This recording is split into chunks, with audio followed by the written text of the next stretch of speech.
Tēnā koutou katoa. Tonight we are joined by Ruth Allen, who has prepared a webinar focused on acceptance and change, psychological thoughts for staff, rather fitting in view of the recent events. Ruth is a clinical psychologist who has a wealth of experience in adult community mental health, including group and individual psychological interventions. She completed her PhD almost 10 years ago and now shares her time between clinical work, research projects and peer reviews. And I'll now hand you over to Ruth. Thank you. Thank you, Catherine. Good evening, everybody. We're here from 7 till 8 at the end of, I hope, what has been a good day for you.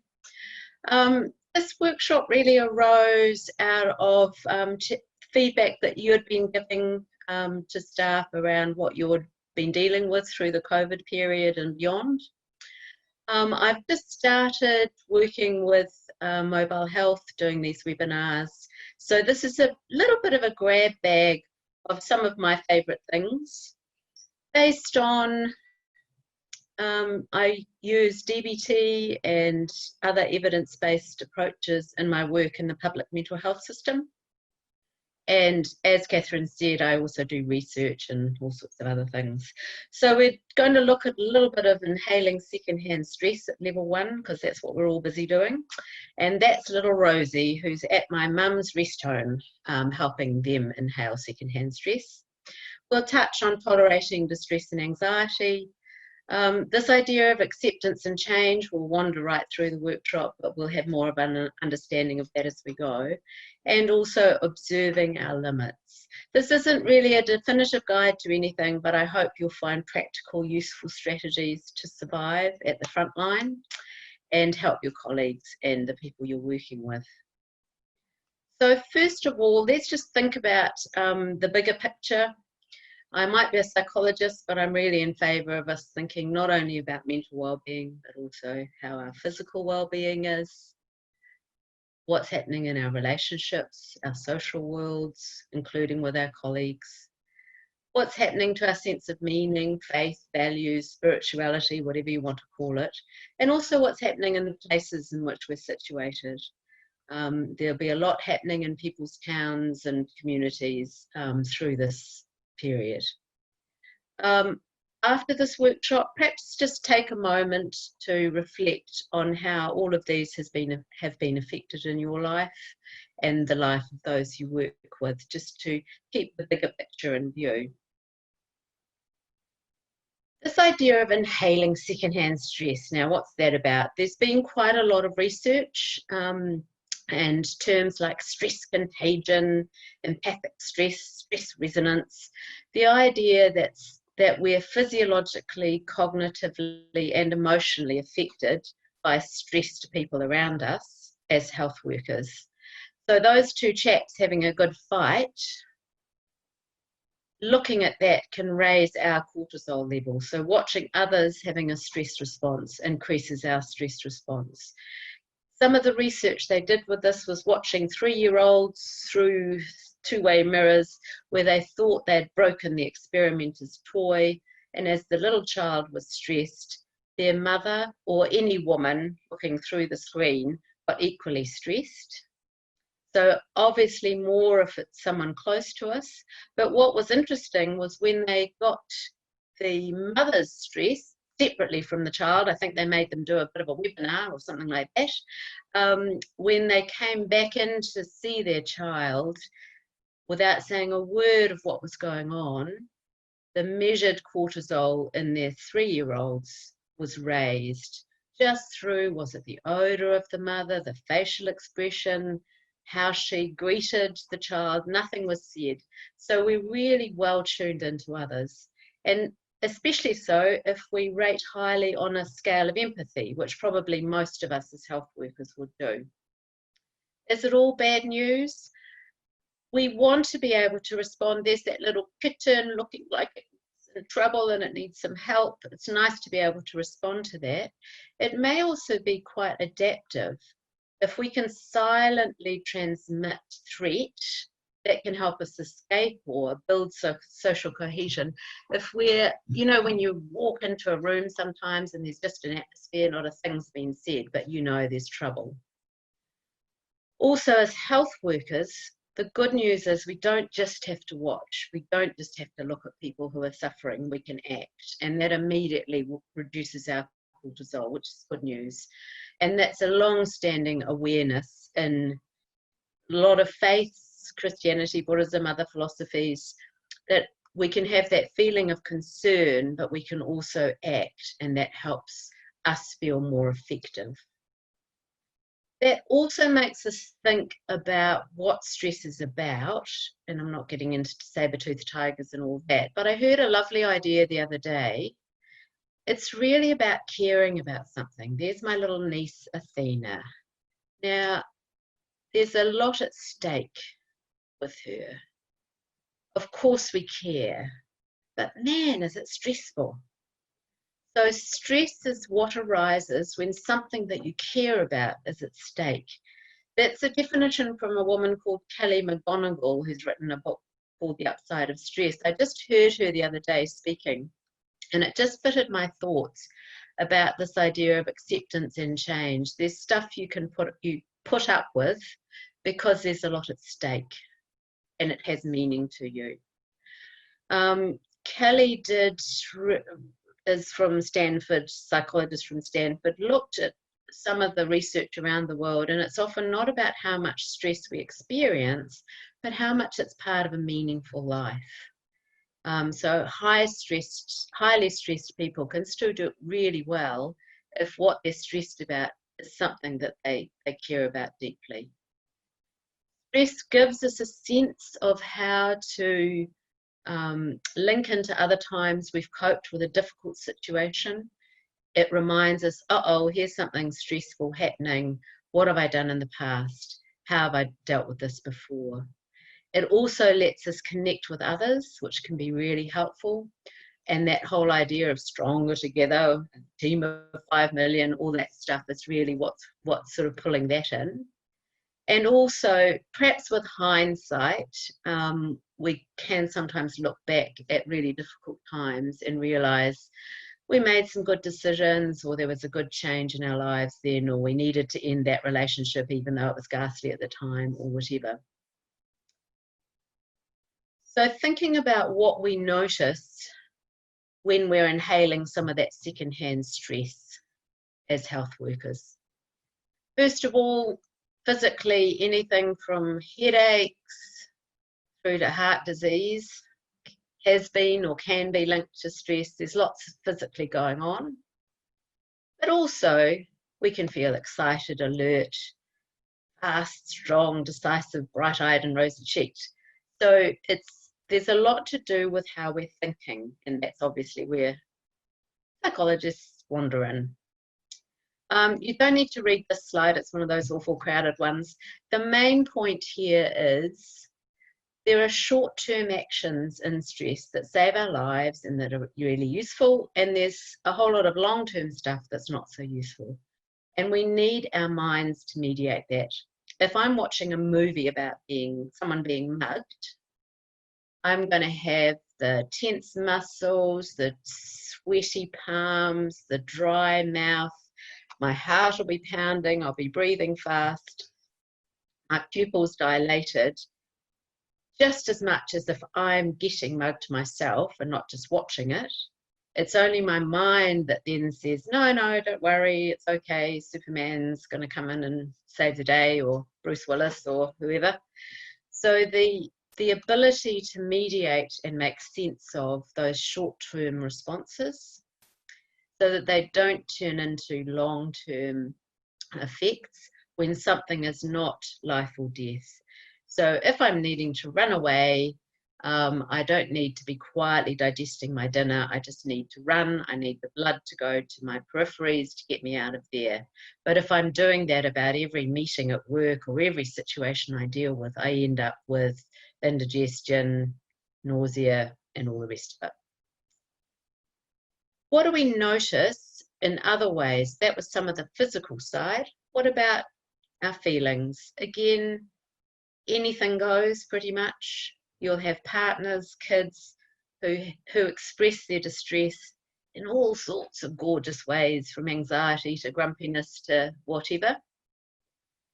And similarly, our thinking style can get pretty wonky. I'm going to talk a bit more about thinking style as we go.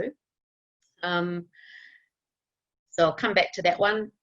Actions, we can sleep too much or too little, socialize too much, work too much. You know the drill. The point here that I'd like us to think about is some of the, again, how we bring our minds to this. So if one of our colleagues is crying, if it's a man crying or a woman crying, do we make different judgments? Do we have a known patient shouting again, oh, there goes so-and-so, shouting enraged, versus a new patient who we don't know who's in the waiting room shouting? When we see someone with a gang patch versus someone in a business suit, both may be taking meth or abusing their partners, but we're going to have different judgments just because that's what we are as humans. So there's absolutely nothing wrong with the judgments. It's not about judging ourselves through our judging, but it's important about being aware of how it affects our response. I did some of this a lot with a program on mentally healthy workplaces, and it was often a manager dealing with a staff member. If the staff member reacted the way the manager would, then there was a lot more understanding. If the person was shouting and the manager was shouting too, great. If they were both crying, fine. But the opposite's not so good.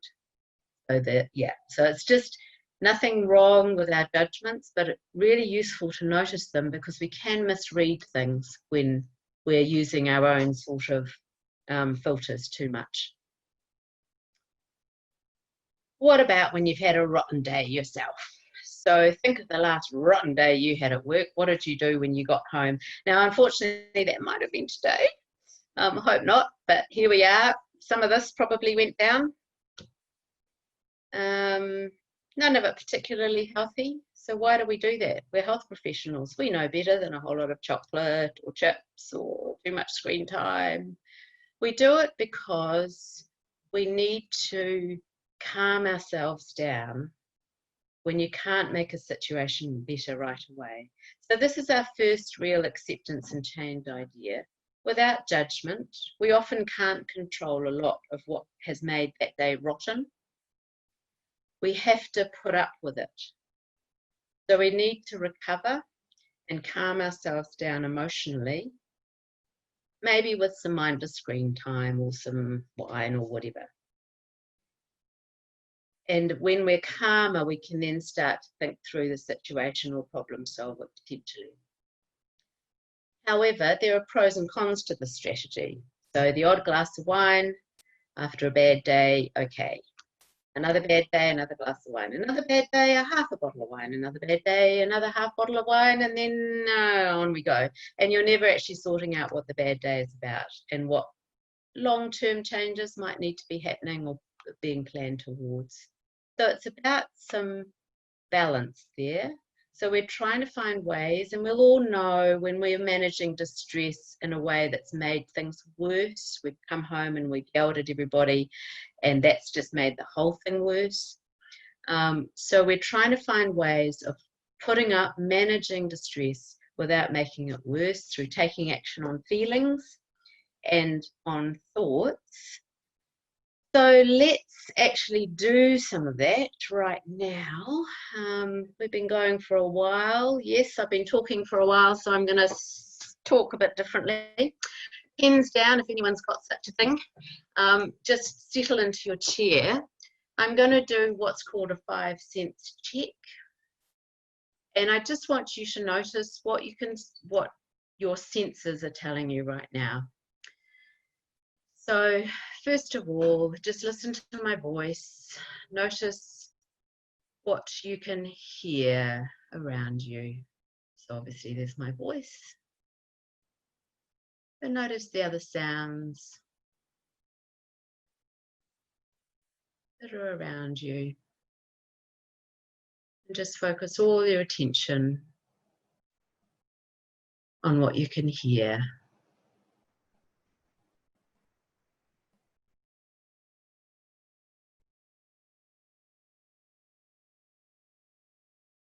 Now I want you to focus all your attention on the taste in your mouth.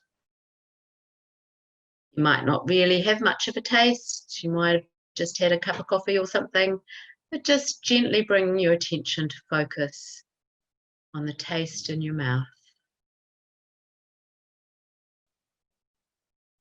And if you notice thoughts like, oh, what's she doing? What's this all about? Am I doing it right? What's going on? Just gently bring your attention back to what you can taste.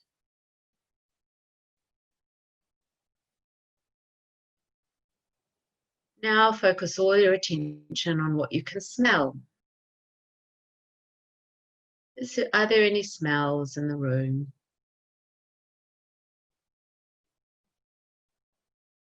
And again, if you can't notice much, just notice that.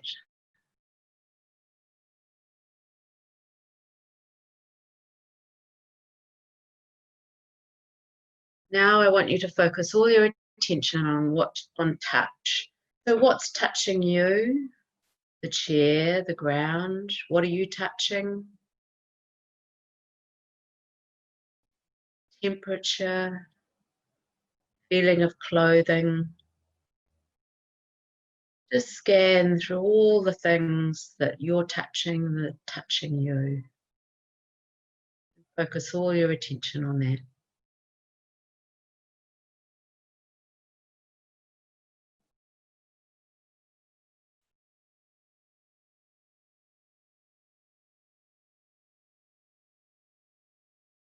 And finally, focus on what you can see.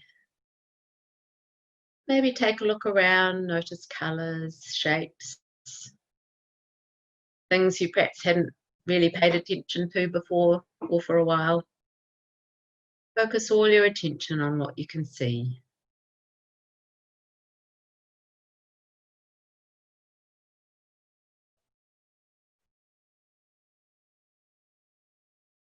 And just gently bring your attention back to our work.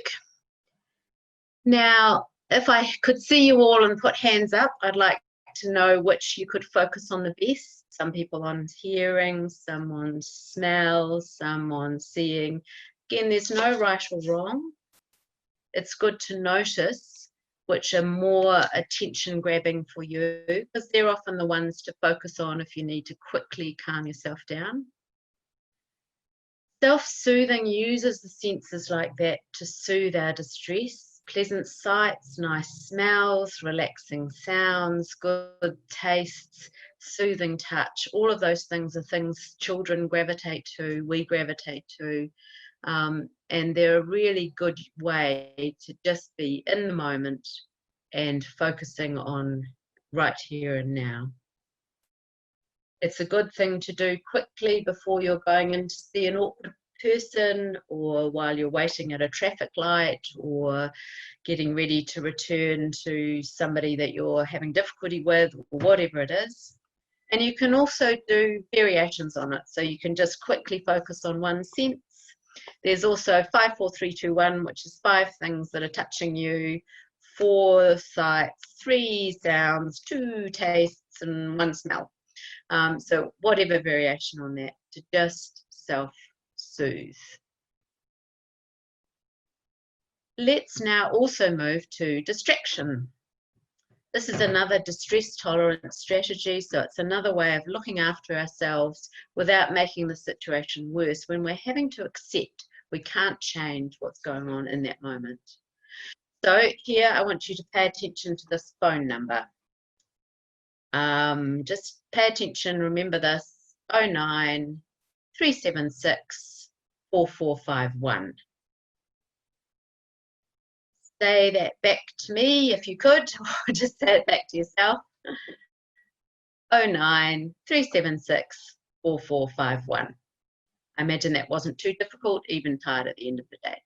Now, another quick one, listen to this one and try and remember it. 09 376 4451 278 3345 879 3321 78354. Now, I couldn't tell you what was going on beyond about the first few numbers. What's that about? It reminds us that in our immediate working memory, the busy bit of our brain, there are between 5 and 9 parking spaces. So they talk about 7 plus or minus 2. So generally, that's why phone numbers are the length they are. That's why we have to sort of chunk information down to remember it. And that's what we need to keep busy with stuff that's not distressing us. So if our parking spaces are a bit like that, that's when we're not sleeping going, oh no, and I shouldn't have said that, and she shouldn't have said that, and why did he say that? And if that hadn't happened, it would have been all right, but then it wasn't, and then I had to, and then it was awful, and on we go, and we're not sleeping. We need to fill up our immediate working memory with stuff that lets us get to sleep. 89 minus 7, how's your arithmetic? What's 89 minus 7? It's 82. Minus 7 from 82 is 75. Minus 7 all the way down to 0. Minus 7 from 75 is 68.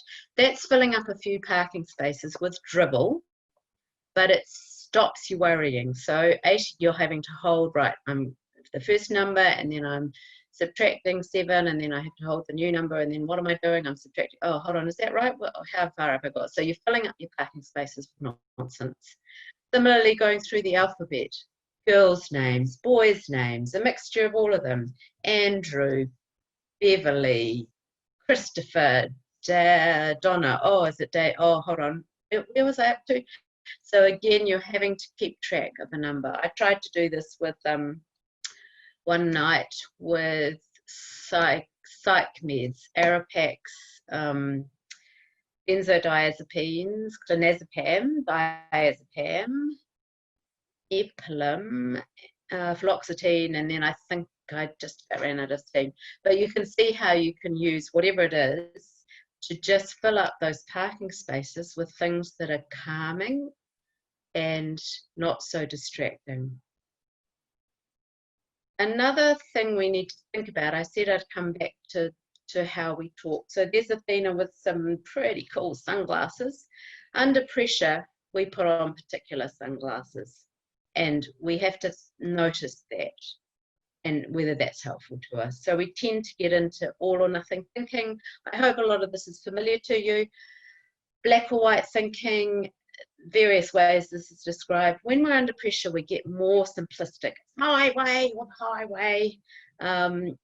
And it relates to when we're about 8 years old, our moral development, we start to get the sense of that. So mummy, that's a good man, mummy, that's a bad man, sort of at around 8. But as we grow older, we understand the grey. We understand things can be a lot more complicated than just right or wrong. The media often feeds on this very all or nothing thinking, the sort of hero to zero type rhetoric we've had recently and all that stuff. Generally, if you hear yourself or others doing that, black and white, losing the grey, generally it's saying we're under pressure. Similarly, we overgeneralize. No one understands me. This always happens to me.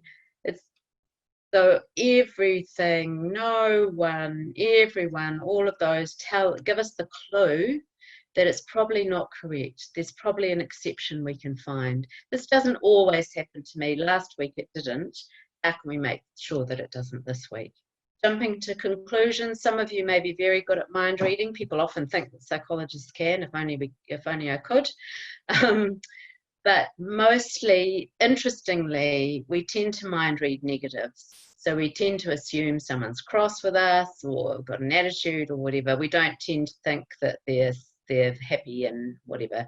And often when someone's frowning and looking like they're really cross, they're often just very much in their own heads, terribly worried about something and not thinking about us at all. So if in doubt, check it out. Say, is this, what's going on? Can I help? Whatever.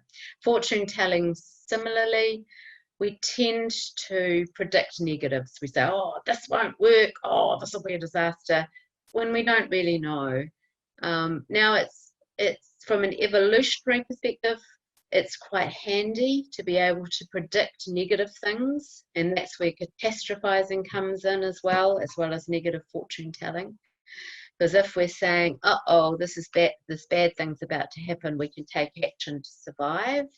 But as a way of approaching most of day-to-day life, it's a pretty draining and impossible way to live. So the catastrophizing is just, you need to try and get things in perspective a bit. Teenagers are fantastic at this. So just helping them kind of size up the right size as opposed to the drama. And blame often pops out when we're really stressed.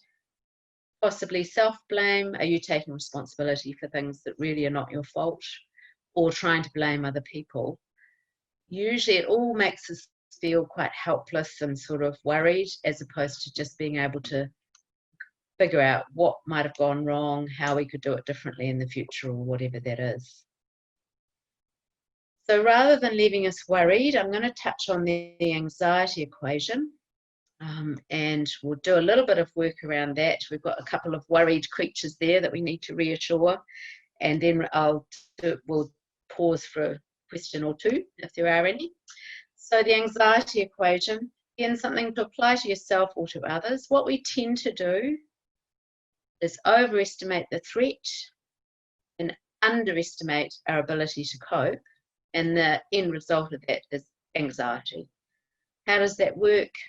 Again, 3 o'clock in the morning, overestimate the threat. This situation's impossible. I haven't got a clue what to do. It's going to be a total disaster. There's a bit of overgeneralizing in there, a bit of fortune telling, a whole lot of stuff that's not helpful.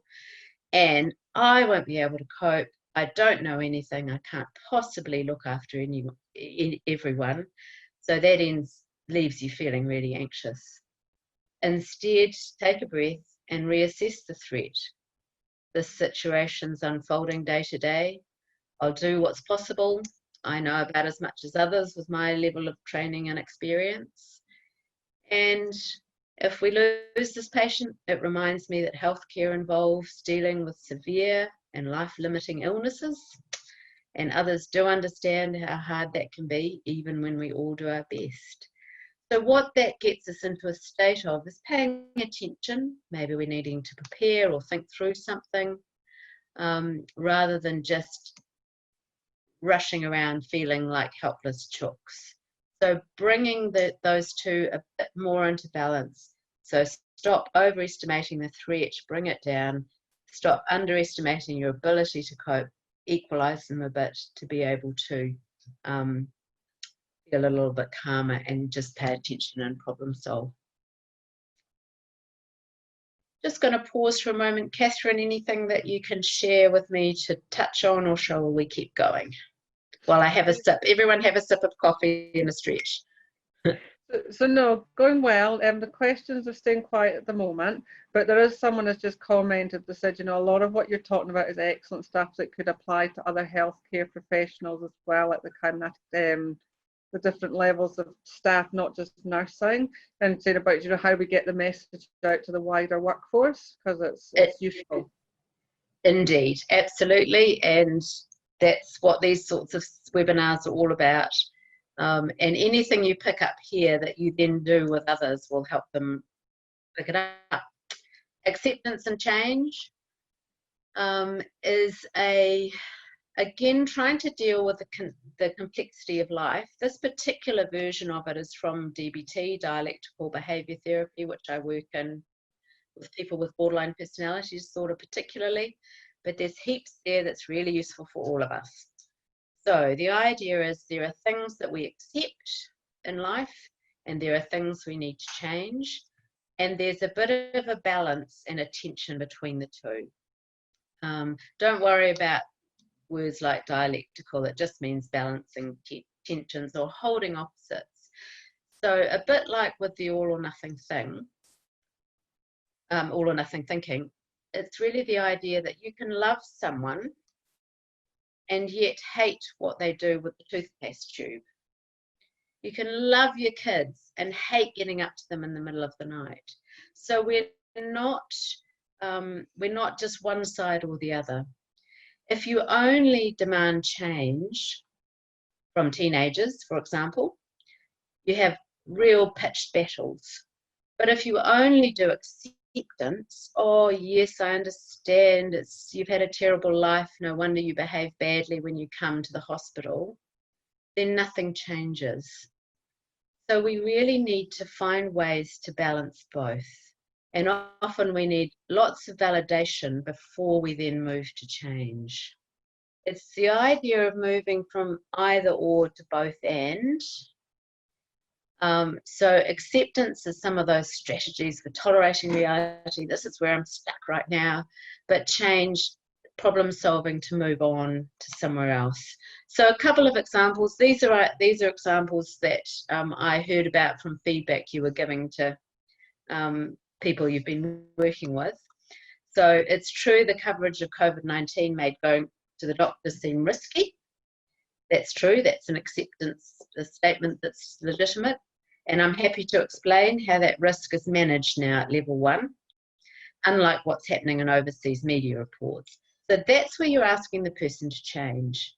So you're saying, yep, I get that you're frightened. I get you don't want to come to the doctor. However, that has to change because otherwise you're going to do yourself harm. Yeah? So it's the both and. If you just go straight for the change, oh, don't worry, it's nothing like that here, you'll be fine, just come in, you're late for your appointment, you're missing your appointment, you're going to have resistance. Yeah.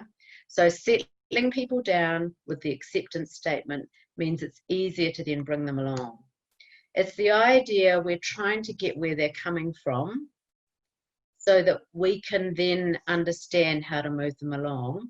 So an example here would be someone who's refusing to take medication. And people are all rushing around trying to insist that he takes the medication. Now, why isn't he taking it? Is it because he's had a bad reaction to a similar medication in the past? He didn't hear the name of the medication correctly, so he thinks you're giving him clozapine and he wants clonazepam. He can't afford to pay for them and he thinks they're going to be really expensive, or he believes it's a poison sent by a figure from his past. Now, all those 4 responses to medication need very different responses from you. So until you know kind of what's up, it's hard to make the change. No wonder you're horrified about that medication if you thought it cost so much. Let's find out how much it will cost and figure out how you can arrange to get it from the chemist. Validation is a fancy word for acceptance that you'll hear floating around. And the idea, it's saying that something is valid or relevant to the circumstances without saying that we're agreeing with or understanding when you don't. It's about getting where a person is at. So if someone's had their children taken and they've rushed around to the Oranga Tamariki office and they're smashing it up. Now that's a really dumb thing to do. We all know that. That behaviour needs to change. They're not going to get their kids back if they're behaving like that. But it is a valid behaviour if we think about kind of what they're trying to achieve. They're trying to get their children back. They're expressing some sort of care for their children. They're doing it really ineffectively, but that's the valid bit.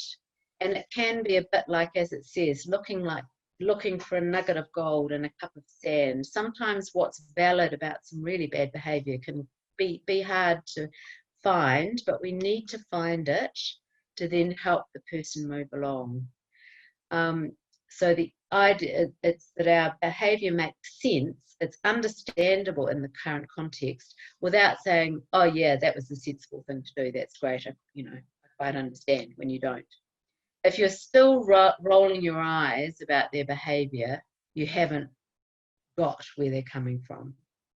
A couple of other little examples just around, you can imagine some of the stories behind these ones. It's not surprising you've been drinking more, as it's marketed as a way to manage hard times. The alcohol industry spends billions telling us that what we need to do when we're going through a hard time is reach for a drink. And then, as health professionals, we tell people off when they do that and they get substance abuse problems. Let's sit down now for a moment and figure out what else you notice about how it's affecting you, and good old motivational interviewing where you then start bringing up questions around how it's affecting their liver, their health, their lover, their relationships. their livelihood, their work, and the law in terms of issues. So that's exactly what motivational interviewing, for those of you that are aware of that, does with this. And one other one that I heard about, it's understandable you think you shouldn't have to pay the doctor as you've lost your job. Some of your communities will be going through really tough times. So that's understandable. It sounds really hard and unfair. Let's see what arrangements might be possible. So we're not just saying, so therefore we won't charge you, it's on the house, we'll let our business go under. We still need to actually change and move towards sorting this out. Now, some of this is hard and we need to validate ourselves. So the next section I'd like to look at is this idea of observing your limits and validating ourselves as health workers. Notice the language here. It's observing your limits, not setting limits. So we do set limits about what hours we'll work or how many patients we'll see or whatever it is. But we also need to observe when our limits are being pushed around or when we're kind of getting a bit beyond our limits. So that's thinking about, if you're really tired and stressed, can you see as many people in a day? If you've got the flu, if you're going through a marriage breakup, or if you're newly in love, there are all sorts of things that affect our ability to do our work. How do we communicate those to our team members? How do we allow others their limits? So when someone's going through a tough time, how do you accommodate that as a team? How do you notice your responses mindfully? That sounds a bit jargony, but it's the idea that if we notice when we're going beyond our limits, we sometimes need to pull back. Sometimes I'm needing to say to clients around policies and procedures, I'm sorry, I can't come and visit you after hours. We're not permitted to do that. So sometimes you can hide, in terms of setting a limit, you can kind of hide behind the organisational limits. And often we have to acknowledge the limits of medicine. Yep, I wish we could provide this medication for you free. I wish we could have you stay in this unit for the next 7 years, but unfortunately we can't. Yeah. So sometimes we're within services that we really cannot do or we'd love to do. I'm going to just scoot through some examples here. And again, these are common ones or ones that I've heard about. Whoops. I'm having a wriggle. I hope you are too. Jane's brought up something important. Just as the visit ends, you are running late already. Now, I could ask you to put your hands up and say, who would stay late for Jane? And who wouldn't stay late for Jane? And both of you would be right. The point is, you've got to reflect, what are you running late for? If you're running late for a really boring meeting that you hate and you'd really love to dodge, you might say to Jane, oh, look, I've got another 15 minutes. Let's, you tell me what it is. If you're running late for your son's 5th birthday party and you're endlessly missing family occasions because of your devotion to your work, you're working beyond your limits and you need to notice that. So it's not about fixed limits, it's about reflecting on the effect. Your colleague asks you to do some COVID-19 related tasks without adequate explanation and you feel very afraid. Do you say, no way? Or do you say yes? Or do you do some sort of dance in between? And depending on who's asking, what the task is, what's going on, there's no one answer here. I heard about this one. A patient is knocking on your door at home. You did not give them your address. And I think this was a sole charge worker as well, somewhere rurally. What's the yeses and nos here? Is it the middle of the night? Are you calling the police immediately? Are you absolutely fine because you know them and you know this is a needed visit? Again, it's noticing when we're getting near the edge of our limits and how we're going with that. Your partner is working from home while you're an essential worker. You notice you still end up doing the breakfast. Uh-oh. So again, how's this one being negotiated? how does the resentment build if you are feeling resentful? Or is it absolutely fine because you love doing dishes at the end of the day because it's kind of a self-soothing, that hot water, the suds, the getting something clean. I love emptying the dishwasher at my work because it's something I know I can achieve and is tidy and sorted, whereas a lot of the lives I deal with won't be. And finally, this one, Tara is very upset and angry and wants a hug. Now, when it was full lockdown, very clear, no hugs, very simple. But other times, what are our limits around, are you a hugger or a not a hugger? If it's a particular client, a particular situation, again, there's not a right or wrong here, but we need to be mindful of what we're communicating when we are hugging or we're not hugging and all the rest of it, culturally, socially, whatever. Why is it hard to observe limits? And I think you'll have your own reasons and you'll know for your own journey, but a couple of tips as a psychologist: saying no and asking for help are the most difficult interpersonal interactions. If you think about who is it easy for you to say no to and who is it hard? Can you say no to your teenage son asking for the car, your mother asking for something, your boss asking for something? Can you say no to a salesperson at the door or in a shop, someone you know, someone you don't know? So again, there's no right and wrong here, but it's good to just notice who we find it easy to say no to, whether we need to say no sometimes to people, even if it's hard to say no to them. And similarly, asking for help. We could run through that same list. Can you ask your teenage son for help, your mother, whoever? So it's because observing limits require either asking for help or saying no. That's part of why it's hard for us. Limits change in relation to what's going on for you, for other people, in this context, this place and time. And so that also has an impact. And it's within a couple of bigger picture elements, I guess, which is, I'm sure you've heard of the idea of the wounded healer, that many of us are drawn to health professions because of what we've been through ourselves or what we've seen our nearest and dearest go through. So sometimes we can hit a real limit.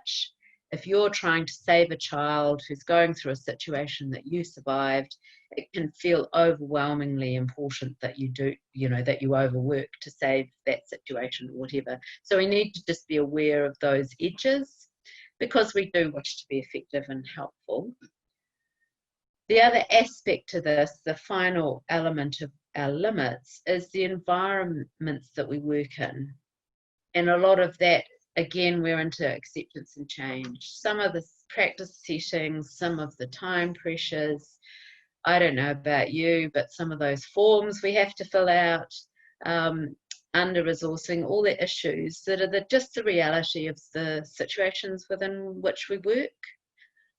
The people we work with, we might love them and they retire or they leave or they shout or they sigh or they panic. Which is hardest? Who do you get, who pushes your limits the most around your teams? And again, not right or wrong, but just being aware. Sometimes if we get really furious with someone who slacks off a little bit, might be because we need to slack off a little bit too, and we're a little bit jealous.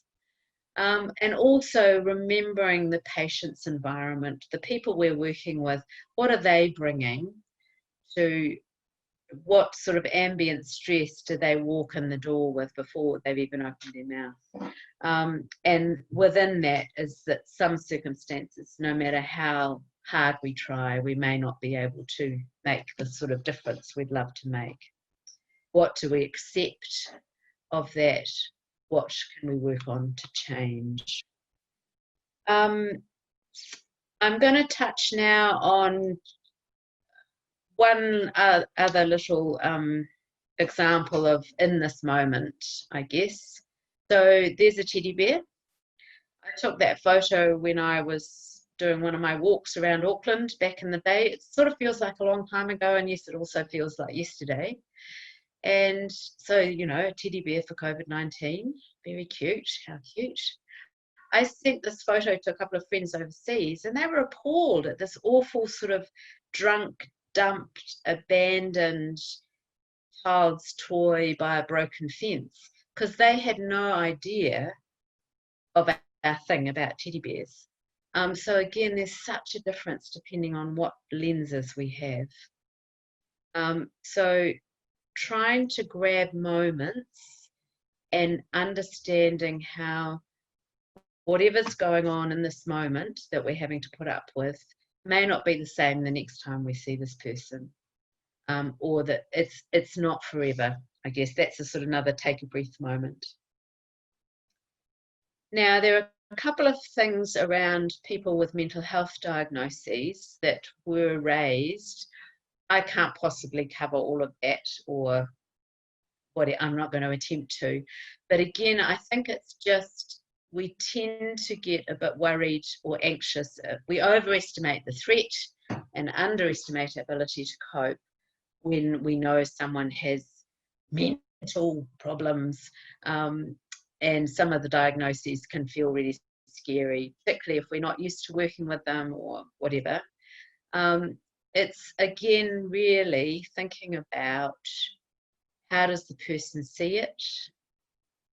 So it's back to, you know, they might have some sort of scary label. What does it mean to them? What are they noticing through this period of COVID?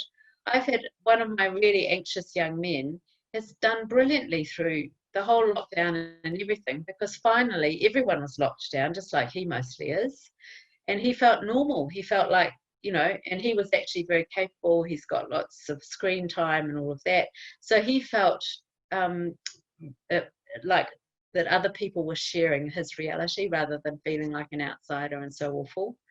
So I think it's really important not to assume we know how people are doing, but still to kind of notice and work with them on what might be helpful. It's normal to feel anxious right now. Does shallow, fast breathing make that feel better or worse? I was going to touch on panic attacks, because that's something that I think is the most, about a third of us will experience them at some time. And again, it's really not anything to be too worried about. Lots of us panic. There are lots of really good self-help resources, because people need to find their own ways through this. This book here, Living With It, is a really cute Australian book. In the heat of the moment, I was talking to a friend who's got panicky teenagers, and she said, you never say relax to them. You do say down or drop. Just sit down, have their shoulders down, because when we're tense, up they go, to breathe lower down in your belly, to just generally calm yourself down. And that's often teaching people to breathe. So again, as we're talking about panic, we'll do another, just a short breathing exercise. Here are some tips through the heat of the moment. This is, if someone's having a panic attack, that's what they're feeling right now. Getting them breathing. How do panicky people breathe? How do we all breathe when we're panicking? Right up here in our chest, go. Yeah. So what we need to do is try and get that slowed down. So just please, everyone, put your hand on your chest and your hand on your stomach. And we're just going to, I know you know how to breathe, but we're just going to make sure you do. So what we're wanting to do is to have the hand on our stomach coming out as we inhale, because we're filling up our belly and our lungs from the bottom all the way up, and our chest hand is hardly moving. And then we're deflating that lovely big balloon, and our bottom hand goes in. I'll do this with a count. This is called a box breath. I'm going to, because it's a 4 square breath. So hand on your belly, And as you're inhaling, it's going to come out. So inhale, 2, 3, 4. Hold at the top, 2, 3, 4. Exhale, 2, 3, 4. Hold at the bottom, 2, 3, 4. You can do it for 3, for 2, depends how well people can actually breathe, for 6, but it just slows the whole process down and makes sure the breath is going into your belly as opposed to into your chest and your shoulders and everywhere. That's going to make you feel very tense and breathless. On the slide, it says breathe, inhale 5, exhale 7. The general idea is wherever possible, get them inhaling less and exhaling for longer. Or do the 4 square idea. Detach, that's again getting into our senses. With my anxious young man, when he starts hyperventilating and he does this sort of waving his head thing and can't talk, I get him to feel the seat, the ground. There's a cold glass of water by him, to notice a colour, anything that gets him into his senses and into physical sensations. Because when we're panicking, we're in our heads going, and I'm going to die and I'm going to make a fool of myself and this is going to be a disaster. You've got to get them out of their heads. Wait it out, it will pass. We cannot panic for very long at all in terms of all the cortisol and everything that's running around. And ground yourself. So again, get out of your head, feel the ground, stomp, dance, shake, all of those sorts of things. The longer term version of that is just the same. So over time, when people are very fearful, it's something you live with. You go out even though your fear goes with you. You practice breathing. You do things like 5 sense checks a lot more often and so on. What about COVID-19? Just to conclude, last couple of slides. What should people ask a clinical psychologist about COVID-19? Nothing, because I don't know a thing about viruses. Neither do most of the people who are shooting their mouths off. Finding facts reduces fear. There are things about constant hot water, drinks, don't eat ice cream, eat garlic, don't eat garlic, eat silver, that it's a soap company conspiracy or big pharma or whatever.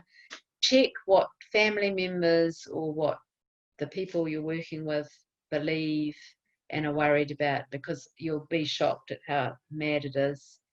So again, it's finding out where they're at, accepting, validating that that's a belief they have or that's something they've heard from someone they think is sensible, and then just gently kind of change and persuade based on what nonsense they're believing. A lot of extra fear at the moment with this border bungles, immediately there's silly language about it. These are all people who are nice and safely in quarantine, and anyway, change the online focus. There's a really lovely old biblical saying for those of you that grew up with that. Think only on those things that are lovely and of good report. If there be any virtue and if there be any praise, think on these things. So that's wisdom that's a couple of thousand years old. It's really, what do we fill those parking spaces with? Do we fill them with panic? Do we fill them with stories about people fixing the world? I came across a random podcast about that. Goats grazing to make fire breaks. You can watch Albatross Cam down south. So if you're noticing people are just filling their minds with all of frightening stuff, just gently find other things they can look at. There are loads of resources online for managing anxiety and managing this and managing that. Again, help people filter it. If it seems like nonsense, just persuade them not to look at it. Sit down with your kids and watch the same stuff. There are fairly respectable sites, something called psychologytools.com. The Mental Health Foundation has some sensible stuff. There's a good little series called The Mind on Netflix. you're probably better to find a good comedy on Netflix rather than sort of focus on this stuff too much. So some concluding thoughts. We're inhaling secondhand stress at level 1. Make sure you exhale too. We need to settle the body and work on the mind. Remember, there's that constant little back and forth between what our bodies are doing and what our minds are saying about that. When do we tolerate distress and when do we work on change? It's going to vary, it's going to be different, it needs to be step by step. Sometimes it's long-term, short-term, have to put up with the distress right now. A year from now, I want to be in a different place. Sometimes that sort of thinking. Balance that anxiety equation. Am I overestimating the threat and underestimating my ability to cope? Or am I hearing my colleagues do that? Do I need to find ways to just help them to see, no, well, remember we got through this last week or whatever it is. Someone's panicking, that's what they're doing for a moment, so we just accept it. We try and get their breathing, we try and get them into their senses, detached from that crazy mind, calming down into their bodies, wait it out, feel the ground under your feet. Notice who you find difficult and what that might tell you about their experience. Notice your own difficulties and in your life and your environment and how they might affect you and your work. Think difficult moments, not difficult people. Validate everyone, especially yourself. So that means, okay, I could have done that better. I wish I'd done it better, but it was the best I could do at that moment and it's okay. Observe your limits. Notice when they're stretched. Keep breathing. And there's a nice picture to end on. It's a gorgeous beach. Oh, wonderful. Thank you very much, Ruth. That was very insightful and very relaxing. I feel like my shoulders have shrunk since I started. And so just a couple of wee comments and things here. Someone was just wondering where they could get the book, the one, the anxiety book, Living With It. They're wondering where they could get that. I know the Women's Bookshop in Auckland always has it. It's probably very orderable because she is only in Australia. She has a website, Bev Aisbett, Aisbett. So have a little Google around. That's one of many books. She talked on national radio, I think, a while ago. So yeah, have a look. And it's not expensive. I think it's, I don't know, $25 or something. But yeah. Great, thank you. And yeah, lots of people coming through saying thanks, I've had a good night, fantastic, learned a lot, and acknowledging that perhaps health professionals are not always the best at observing limits. And so just challenging people to recognise that in themselves. Yeah. Your bosses might not love me tonight. You'll all go into work tomorrow and observe your limits. But you know, that's looking good. Thank you very, very much, Ruth. It's been fantastic to have you this evening.